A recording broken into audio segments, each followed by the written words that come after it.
Right here on Sports Radio 610. We're here, guys. WrestleMania weekend with Radio Row. We're doing the show here live, and we just had Paul Heyman on the show. I mean, right now I'm still wiping tears. I'm talking about tears, real man tears away because he had me laughing so hard. But I tell you, this weekend has been so awesome. Getting ready for the biggest event of the year, which is WrestleMania, and we got all the stars coming through. Right now we got another NXT superstar just made his arrival here to the booth. Aleister Black, a man who, in my estimation, has an awesome style of wrestling. Aleister, welcome to Heated Conversation. Thank you guys for having me. Hey, talk to me about your style of wrestling. I mean, it's somewhat of a hybrid style. Sure. You use a lot of kicks. You definitely are all over the place. No, I'm serious. Talk to me about that more than anything. Well, I grew up in Holland, Amsterdam. Our country is very high on martial arts, so I started studying martial arts at a young age. Interestingly enough, because I wanted to be a professional wrestler, sports entertainer, I got exposed to wrestling at a very early age, and I saw two dudes in a ring, and I thought, like, oh, that's martial arts, so I got to study martial arts. Yeah. So I started doing judo and karate, and eventually moved on to pencastilat and more famously kickboxing, the style that I implemented in my wrestling style very much. And by the time I was 15 years old, I got the opportunity to train professional wrestling at a place called The Hague. And funny enough, actually kind of ironic, I started doing martial arts because of being exposed to professional wrestling, and then martial arts became my biggest influence in my style of wrestling. But also at the same time, I was influenced by guys like Dean Malenko and Eddie Guerrero, Robbie Brookside, guys that had a almost legit-looking style in professional wrestling and had this no-nonsense attitude about them, and it seems like Dynamite Kid. Yes. There's so much intensity in their style, and I wanted to emulate that in my own way, and hence the style of technical flying and martial arts being implemented in my own style. Strong style, that's what they call it nowadays. Yes. Back when I did it, it was the only style. It was just exactly. I was like yourself. I was a huge fan of martial arts. Yeah. I never, did it or anything like that. But all of my trainers, they was from the Shaw Brothers Productions, the 5 Deadly Venoms, the Crippling Avenger. Those guys actually taught me a lot of my style in the ring, and I definitely wanted to bring something different to the ring. How important it is for you to have your own style, create your own aura as far as professional wrestling goes? I think for anyone to make an impact, to make a difference in the business that we're in, you got to have something that is unique to the crowd. Even if it reminds them of something else, eventually you got to have to carry your own aura into that ring, your own presence, your own style, in order to be truly successful and truly unique. So, how important is it? For me, it means everything. Without that, there was no Aleister Black. Without that, there was no NXT WWE contract. I truly feel that what I represent, what I brought in, how I've competed over the past 15 years is what got me here and what made me stand out amongst everyone else. 15 years. You've been doing this now for 15 years out there honing your craft. Yes. That right there, that speaks volume. There again, it shows with your heart, your determination to make it to this point right now.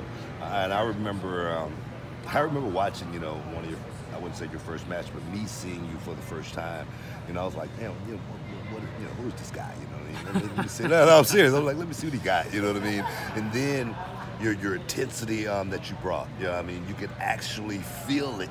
I mean, from a fan's perspective, you know, what I always tried to do when I was in the ring was detach. You know, I almost look at myself from an out-of-body experience. You know, I'm sitting in the front row watching myself perform, and I knew exactly, you know, what to take myself as a fan. And when I watched you, I actually felt that same thing as far as, man, I can really feel this guy honing into what he needs to do, and that's get into the crowd, make them feel exactly what he's feeling.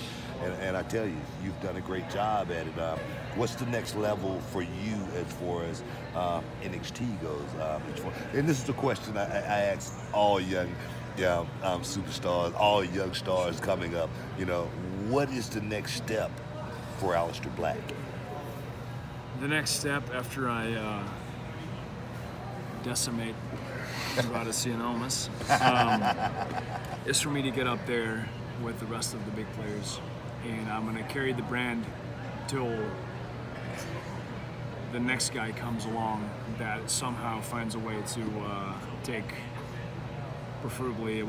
possibly that thing that's going to be around my waist, hopefully tomorrow, off me, and then move on to either Raw or SmackDown, and then hopefully one day headline or be at WrestleMania. Hey, Dad, you know what? You answered my question in order. I mean, literally. I swear, you know what I mean?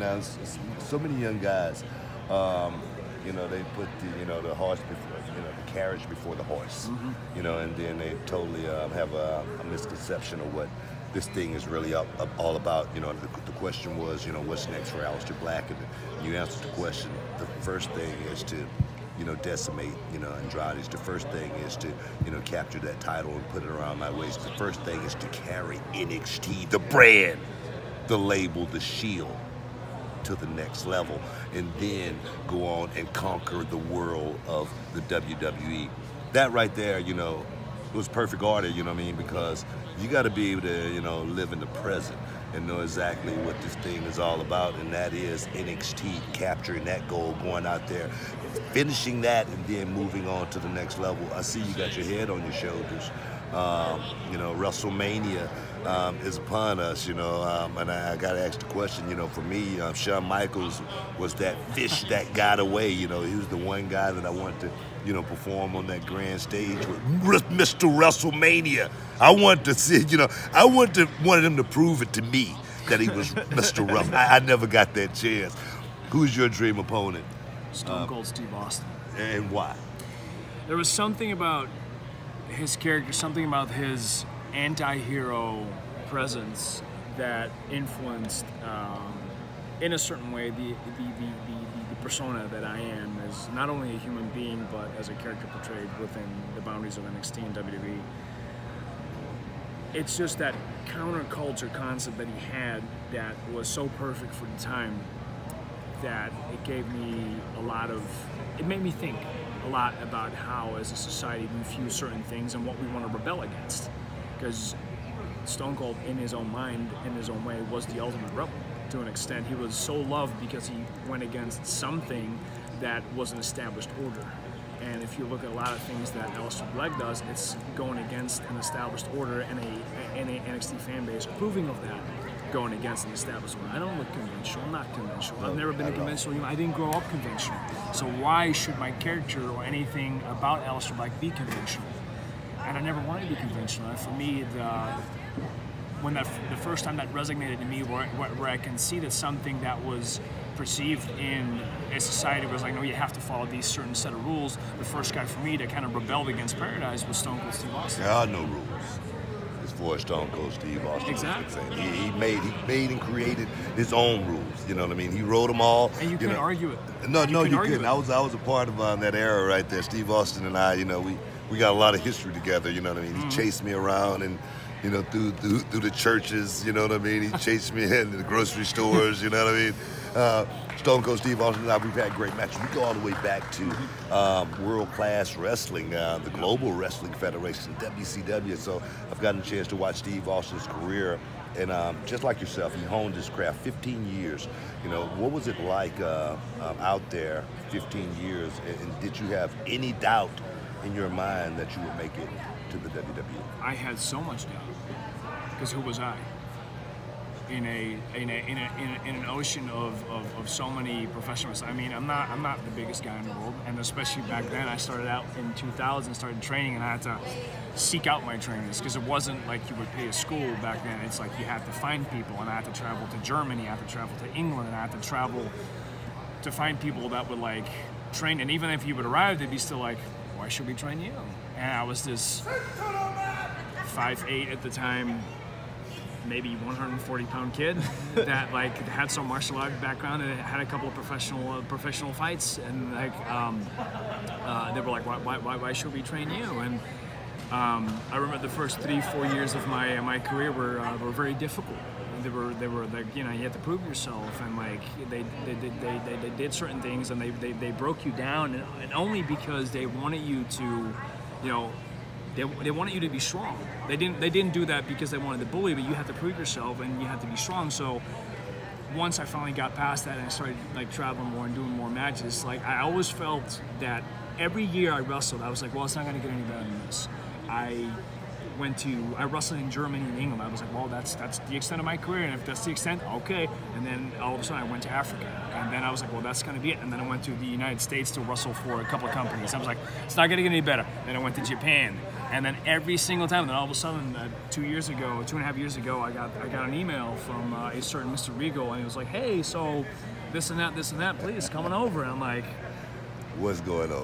What's going on? And then here we are sitting with Hall of Famer Booker T talking at a day before 2 days before WrestleMania, and again I'm like, well, this is gonna be it. You know what I mean? Like it stops here. Well, I think that's a healthy way of thinking as well, because I don't like to be. I don't like to put, like, as you just said it, like I don't want to put. Yeah, exactly. Yeah. I'm not. That's not my personality. So. It's been a ride. Yeah. You know, it's been a 15-year crazy ride. You know, the one thing I say, you know, and it's true. It really is true, and you're a perfect example. You know, the wrestler finds the business. The business don't find the wrestler. Yeah. You are truly Aleister Black, are the wrestler, and I commend you.